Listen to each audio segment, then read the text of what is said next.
सत्य है। मैं बैठा था और एक किस्सा सुन रहा था बाबा नीम करोली महाराज का। वो किस्सा था और मेरे सामने अचानक एक मित्र आकर के बैठे थे। तो किस्सा सुनते सुनते उनकी वाणी से निकला सत्य है। तो मैं अचानक से उनकी ओर देखने लगा और मैंने कहा क्या कहा? सत्य है। तो इस सत्य पर एक कहानी मिल गई, इत्तेफाक से एक कहानी मिली।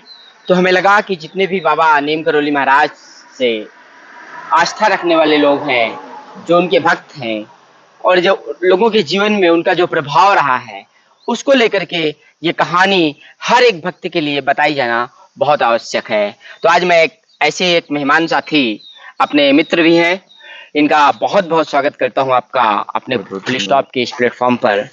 तो अनूप जी, किस प्रकार से यात्रा बनी थी और क्या हुआ वहां जाकर के? देखिए, लोग कहते हैं कि अगर बाबा किसी को बुलाते हैं तो अपने आप बुला लेते हैं। आपको जानने की इच्छा होती है, मतलब मेरा भी ऐसा अनुभव रहा। जाने का कोई मेरा विचार नहीं था, कोई प्लानिंग नहीं थी।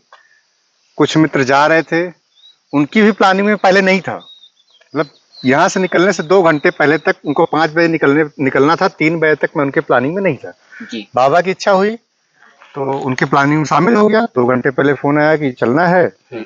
मैं बैठा हुआ था, पहले तो इच्छा नहीं हुई, लेकिन ये था कि बाबा ने शायद बुलाया है, चलो। अच्छा, चल पड़े हम लोग जो है। तो फिर जब आप वहाँ चल पड़े तो आपके साथ क्या ऐसी घटना घटित हुई है थी, वो तो हम बाद में लोगों को दिखाएंगे, अंत में वो प्रसाद वो दिखाएंगे। लेकिन क्या ऐसी उम्मीद थी आपको कि ऐसा कुछ हो जाएगा? देखिए, कोई उम्मीद नहीं थी, बस ये था कि बाबा ने बुलाया है तो हम दर्शन कर लेते हैं बाबा जी का। दिल में इच्छा तो थी ही, उनके बारे में सुन रखा था, तो ये था कि चलो जो है बाबा के दर्शन हो जाएंगे। और देखिए, सबसे बड़ी बात कि लोग जाते हैं पहली बार, तो पहली बार में बाबा के 4 धाम नहीं हो पाते। उत्तराखंड में बाबा के 4 धाम है जी।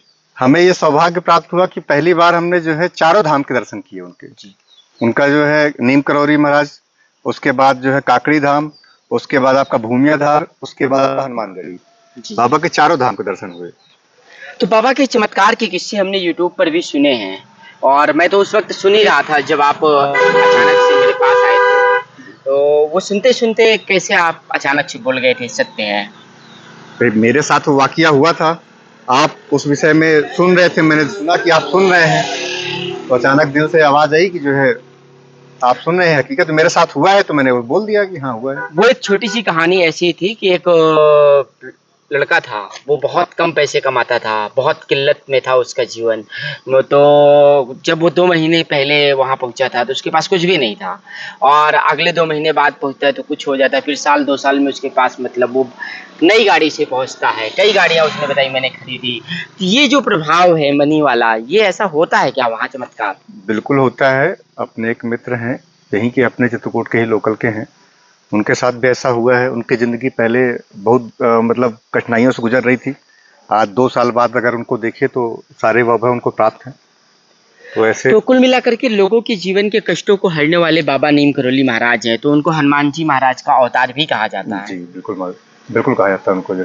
तो आपको जिस प्रकार से ये प्रसाद प्राप्त हुआ था, ये मेरे हाथों पर है अभी, तो ये कैसे प्राप्त हुआ था? कैसे अचानक आपको टच हुआ और कौन सी वो जगह थी?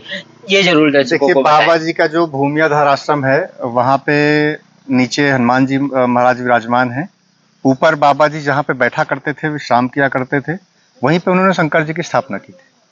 पहाड़ी पे ही है, जैसे ये पहाड़ी है जी। तो पहाड़ी पे ही था। हम लोग छोटा सा गार्डन टाइप बना हुआ है, ऊपर चल के हम ऐसे शंकर जी के दर्शन करके वापस आ रहे थे, नीचे उतर रहे थे, तो अचानक से मेरी नजर पड़ी कि कुछ है क्या यहाँ पे। अच्छा। जमीन में ही ऊपर से हल्का सा हिस्सा दिख रहा था, तो मैंने खोदा तो मुझे जो है पूरा गौ प्राप्त हुआ। अच्छा, तो कुल मिलाकर के नजरें आपकी जमीन पर थी, तो कहते हैं कि जमीन पर नजर रहनी चाहिए, हमेशा कुछ मिल सकता है। बिल्कुल। आसमान पर आसमान में क्या मिलता है? तो मतलब बाबा ने जमीन से ये जो प्रसाद खुल करके हम आपको दिखाने जा रहे हैं, बाबा का प्रसाद है।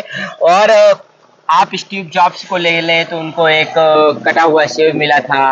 बड़ी बड़ी कहानियां हैं कि मार्क जुकरबर्ग भी यहाँ नीम करोली धाम आए थे और इस प्रकार से ये अनूप जी हैं और त्रिवेणी फर्नीचर मार्ट का इनका चित्रकूट में ही एक शॉप है और त्रिवेणी फर्नीचर मार्ट की एक छोटी सी शॉप चलाते हैं और यहाँ चित्रकूट से बाबा नीम करोली राम के धाम गए थे और इस प्रकार जमीन पर इनकी नजर थी तो बाबा ने जमीन पर नजर रखने वालों को ही शायद वो प्रसाद देते होंगे जिनकी जमीनी नजर होती होगी, जिनके भाव अच्छे होते होंगे, जिनकी श्रद्धा। कहते बाबा खुद चुन लेते हैं, बाबा को चुनने की जरूरत नहीं। बाबा अपने भक्तों को खुद चुनते हैं कि ये मेरा भक्त है, बाबा खुद बुलाते हैं। लोग वो चुन लेते हैं कि मुझे किस पर कृपा करनी, ये भी बहुत सुना गया है। बिल्कुल चुनते हैं बाबा। उसमें क्योंकि मेरे साथ हुआ, मैंने देखा, मैं दूसरे की क्या बताऊं, जो मेरे साथ खुद ही हुआ है तो उसका जो है। अच्छा, जिस वक्त आपको ये शंख प्राप्त हुआ जी तो वो कैसा लगा? आपके साथ साथी रहे होंगे, उन सबको कैसा? सभी ने कहा कि आप बहुत भाग्यशाली हैं, क्योंकि हम लोग 5 लोग थे।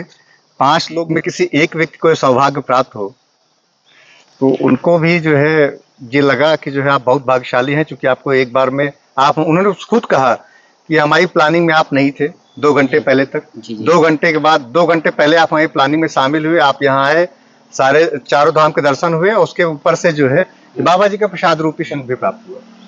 अच्छा, इस शंख का क्या नाम है, क्या बोलते हैं इसको?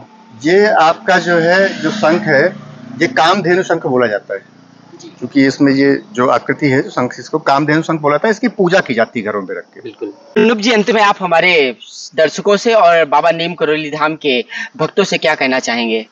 ये बाबा जो है, जब मैं वहाँ गया था तो जब मुझे शंख प्राप्त हुआ तो मुझे भी आश्चर्य हुआ कि पहाड़ों में शंख कहाँ मिलता है। मेरे साथ जो मित्र गए थे उन्होंने भी कहा कि पहाड़ों में शंख कहाँ मिलता है, शंख तो समुद्र में पाया जाता है। बिल्कुल, ये कृपा है, बाबा की कृपा सभी पे बनी रहे, बस इतना ही कहना चाहूँ। बाबा सब पे अपना आशीर्वाद बनाए रहे। तो कुल मिलाकर के आपने देखा और जाना कि वास्तव में एक बहुत बड़ी बात कही कि पहाड़ों में शंख कहाँ मिलता है, समुद्र में शंख मिलता है। और जब पहाड़ में, जमीन में गड़ा हुआ शंख मिल जाए तो वास्तव में ये माना जाएगा कि बाबा की कृपा बहुत बड़ी होती है। कामधेनु शंख के रूप में आपके घर तक पहुंचे, कहते लोग बाबा खुद चल करके घर में आ जाते हैं। कोई ना कोई एक माध्यम बना लेते हैं बाबा, कभी तस्वीर माध्यम बन जाती है, कभी कोई और माध्यम बन जाता है। वो सोशल मीडिया में भी, अब जैसे सोशल मीडिया हो गया है तो किसी को तस्वीर के माध्यम से कृपा कर दे रहे हैं, वीडियो के माध्यम से कृपा कर दे रहे हैं।